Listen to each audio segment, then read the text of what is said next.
What's up, y'all? Peace, peace, family. Like, share, subscribe. This is my Coming to America review. It does have spoilers, so if you haven't seen it yet, click off because it has spoilers. I'm gonna give an honest review of Coming to America 2. So you got a chance right now to go ahead and click off this video because I'm gonna get some spoilers. Okay? Okay. So I'm an artist. So I watched it first. I watched it as I watched it. I watched it as an artist. The first time I watched it. So I watched it.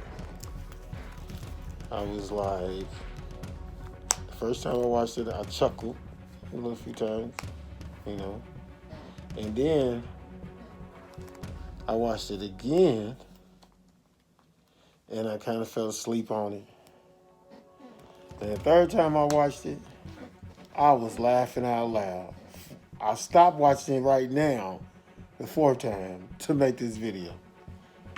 So it's and I honestly critiqued it. Like, what made me watch it the second time was the images. I couldn't believe the images that I saw. Like, I went to sleep and the images. I'm like, I gotta see that again. Did I really see Morgan Freeman in there? And when I saw it the second time, then I didn't. I thought it was, like, hey, he went to sleep at his funeral. But it's still, we don't, but, and then, In Vogue, Salt and Pepper, and Gladys Knight,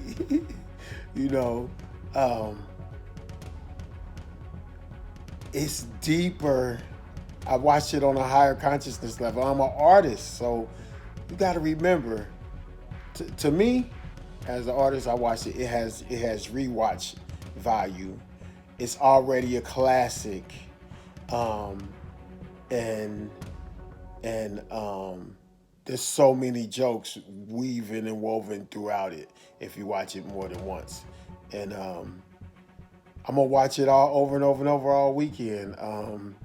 It has rewatch value. It's a classic already. Morgan Freeman is in it, man, and Morgan Freeman does something funny right there when he's doing the eulogy for the king. That's hilarious. It's funniness in there when King Akeem, Prince Akeem is training with his daughters. That is some funny stuff in there if you pay attention. Even with the drumming, it's so many jokes weaving in, and it's a classic, man. And all my people in there, man. And like Issa Rae said in that one interview, or when she was on the red carpet, I'm rooting for everybody black. I'm rooting for everybody black, y'all. So I almost wanted to do this in a Jamaican accent. Booyaka, bumblecat, you don't like to come into America. What's wrong with you?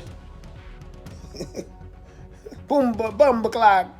It make me want to do it like that because, hey, it's good, man. And our people in there, it's got rewatch value. It's funny.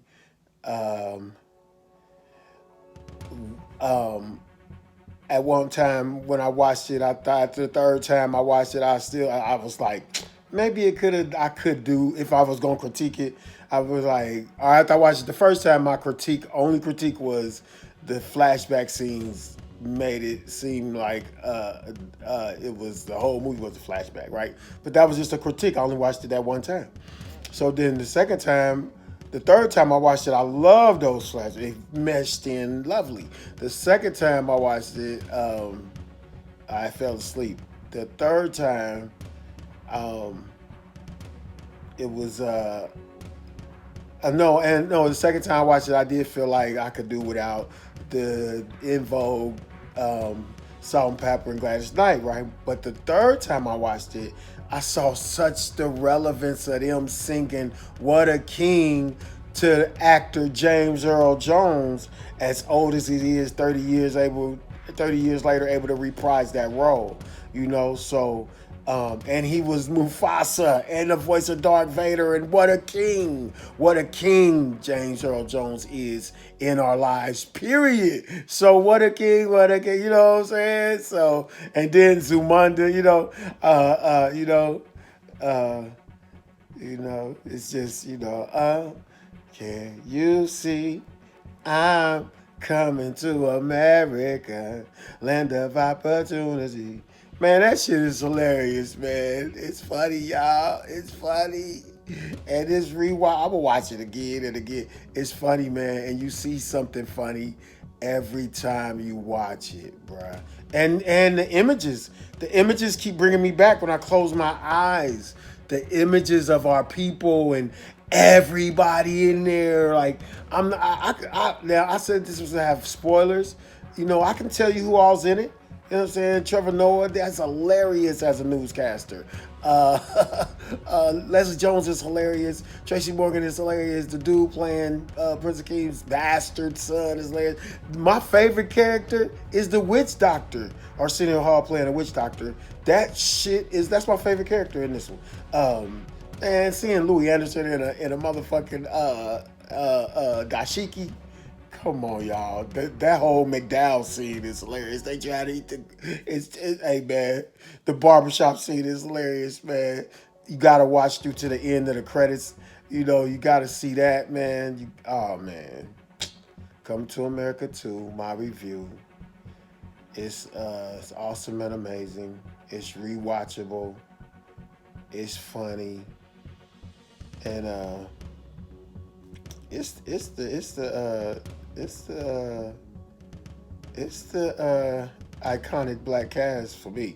And don't forget, this is Eddie Murphy, the same person that did Harlem Nights and put all the comedians in there together. He did it again. Hey, DJ Khaled, another one. Okay, come on, y'all. Come on, man. Come on. What you watching it for? It's enjoyable and it makes you feel good. It's enjoyable and it makes me feel good. It's enjoyable and it makes you feel good. What do you want from a movie during the quarantine pandemic? Hey man, Tiana Taylor, man. Hey man, Wesley Snipes is hilarious in this motherfucker, man. Come on, man. The scene the scene that cracks me up too is that scene when they had General Izzy's. That's Wesley Snipes' characters when they're at his compound or training, and the training is hilarious. Man, this shit is hilarious. There's so many jokes in there, man. Yeah, so I've given it a thumbs up. It's rewatchable. It's enjoyable. It's a feel-good movie. It's for all ages. There's more cussing in part one. And it stands alone. To me, it stands alone. And it stands alone, and it's a feel-good movie, man. So, like, share, subscribe, leave your comments. What was you expecting from the movie? Does it make you feel good? Is it enjoyable? You know what I'm saying? It ain't trash, it ain't garbage. It's not that. So, deuces, two fingers.